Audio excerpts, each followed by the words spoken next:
Welcome to our channel. Today Bible verse in Tamil.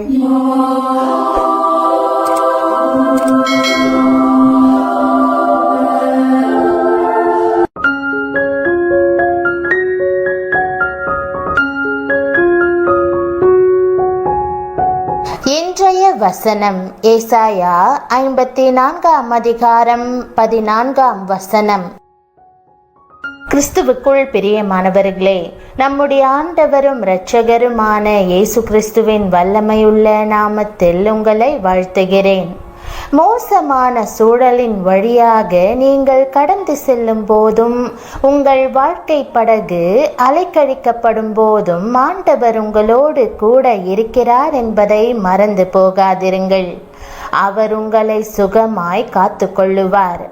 நீதியினால் ஸ்திரப்பட்டிருப்பாய், கொடுமைக்கு தூரமாவாய், பயம் இல்லாதிருப்பாய், திகிலுக்கு தூரமாவாய், அது உன்னை அணுகுவதில்லை என்ற வசனம் நமக்கு ஆறுதல் தருகிறது அல்லவா? இது எவ்வளவு நிச்சயத்தை தரக்கூடிய வாக்குதத்தமாய் இருக்கிறது. இந்த வசனத்தை வாசிக்கும் போது நாம் ஏன் ஒடுக்கப்படுகிறோம், தேவன் அதை ஏன் அனுமதிக்கிறார் என்ற கேள்விகள் நமக்குள் எழும்பும். சில நேரங்களில் நீதியின் பாதையில் நடத்தப்படும்படியாய் ஒடுக்குதலின் மூலம் நாம் அசைக்கப்படுகிறோம், அச்சம் கொள்கிறோம். ஆனாலும் தேவன் நம்மோடு பேசுகிறார், நீதியின் பாதையில் நம்மை நடத்துகிறார். இவ்வாறு அசைக்கப்படுவதன் மூலம் நாம் சுகமாய் காக்கப்படுவோம். இஸ்ரவேலர் எகிப்தியர்களிடம் அடிமையாக இருந்த சரித்திரத்தை பார்த்தோமானால் அவர்கள் மிகவும் அதிகமாய் ஒடுக்கப்பட்டார்கள். இஸ்ரவேலர் தம்மை மாத்திரமே நோக்கி பூரண பக்தியோடு முழு அர்ப்பணிப்போடு தம்மை ஏற்றுக்கொள்ள வேண்டும் என்று தேவன் விரும்பினார். அதற்கு முன்பதாக அவர்கள் அடிமைப்பட்டு அடிமைத்தன நுகத்தினால் மிகுந்த ஒடுக்குதலை சகித்து கொள்ள வேண்டியதாயிற்று. பல ஆண்டுகள் அவர்கள் கர்த்தரை நோக்கி, ஓ கர்த்தாவே, தயவு செய்து நீர் வந்து எங்களை விடுவித்தருளும், எங்களை ரட்சியும், கர்த்தாவே நீர் எங்கே இருக்கிறீர் என்று கூப்பிட்டார்கள். கூப்பிடுதல் அவர்களுக்குள் இருந்து எழுந்து நீதியை நோக்கி முறையிட்டது. கர்த்தர் அவர்கள் கூப்பிடுதலை கேட்டார். என் ஜனங்களின் கூப்பிடுதல் என் சிங்காசனத்தை வந்து எட்டியது.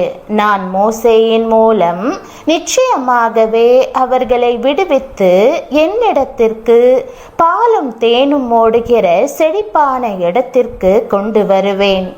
என்னை நோக்கி அவர்கள் கூப்பிடுவதற்கு நான் பதிலளித்து அவர்களை நீதியான சந்ததியினிடத்திற்கு வழிநடத்துவேன் என்று கூறினார்.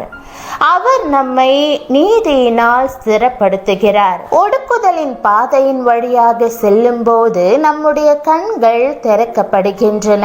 தம்மை நோக்கி நம்மை கூப்பிட பண்ணுகிறார். தாமே நம்முடைய ஒரே நம்பிக்கையும் இரட்சகருமாய் இருக்கும்படி நம்மை அவருக்கு சமர்ப்பிப்பதற்கு நமக்குள்ளவர் நீதியை நிலைநிறுத்துகிறார்.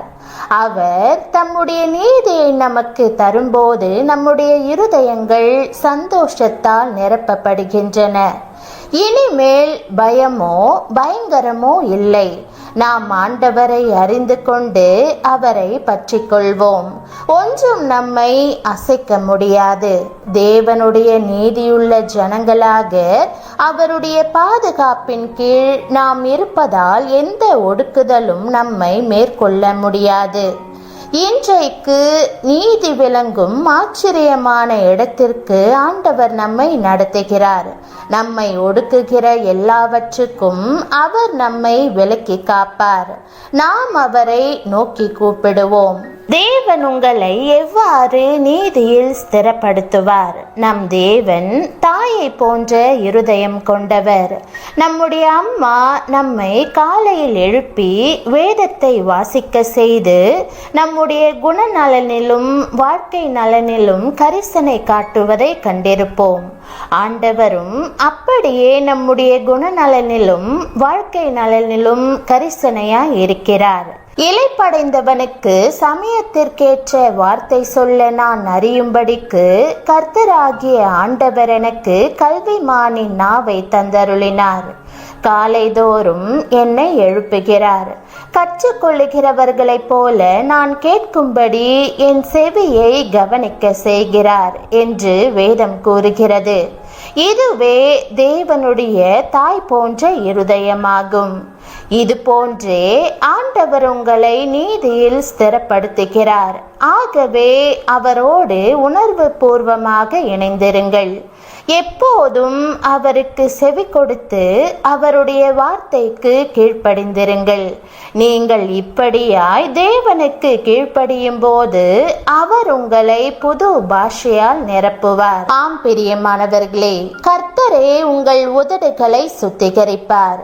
தாயின் கரிசனையோடு உங்கள் பேரில் அக்கறையாக இருக்கிறவரும் உங்கள் மேல் உடன்படிக்கையின் அன்பை பாராட்டுகிறவரும் ஒருபோதும் மாறாதவருமாயிருக்கிற தேவனை நீங்கள் பற்றி கொள்ளும் போது அவர் நீதிக்குள்ளாக உங்களை வழிநடத்துவார். இன்றைக்கு ஆண்டவர் தமது நீதியினால் உங்களை ஆசிர்வதிப்பார். நீங்கள் தமக்கு முன்பாக பரிசுத்தமான வாழ்க்கை நடத்தும்படி இயேசு ஏற்கனவே தமது நீதியை கொடுத்துள்ளார் என்பதே நற்செய்தியாகும். நீங்கள் அவரது நீதியை பெற்றுக்கொள்ளும்படியாக பாவமறியாத அவர் தம்மையே கொடுத்திருக்கிறார். நீங்கள் தேவனுடைய நீதியை கொண்டிருக்கும் போது பயப்பட மாட்டீர்கள், கொடுமையை காண மாட்டீர்கள், கீழாக தள்ளப்பட மாட்டீர்கள். மாறாக எல்லா ஜனங்களுக்கு மேலாகவும் உங்கள் தலை உயர்த்தப்பட்டிருக்கும். இவ்வாறாக ஆண்டவர் உங்கள் வாழ்க்கையை ஸ்திரப்படுத்துவார். ஆகவே சந்தோஷப்பட்டு களி கூறுங்கள். ஜெபம். கர்த்தராகிய இயேசுவே, உம்முடைய வசனத்தின் மூலம் என்னோடு பேசுகிறதற்காக உமக்கு நன்றி.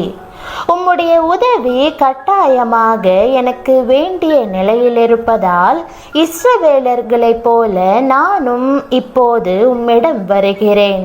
நீர் அருளும் விடுதலையை எதிர்நோக்குகிறேன். உம்முடைய சுகமும் நீதியுமான மறைவிடத்தில் சேர வாஞ்சிக்கிறேன். தயவாய் உம்முடைய கரங்களில் என்னை ஏந்தி பாதுகாத்தருளும். இனியும் என்னால் போராட்டங்களை தாங்க இயலாது.